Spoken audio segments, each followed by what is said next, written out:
The American-Israeli alliance has never been stronger. I'm now completing the week which began with an extraordinary meeting with President Trump. And under his leadership, the critical decisions that show his commitment and the American people's commitment to Israel have come to the fore instantly. First, he renewed immediately the supply of weapons that had been stopped, which we need as we're fighting for our future, for our existence, and for the broader Middle East in a seven-front war.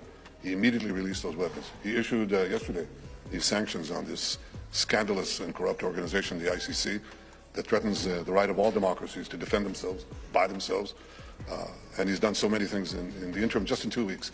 But I was deeply moved by the reception that we got, the substantive things that we discussed, making sure that Iran never gets a nuclear weapon, and also making sure that Hamas is destroyed. We're not going to have a future for Gaza or for a future for peace in our part of the world if Hamas remains there.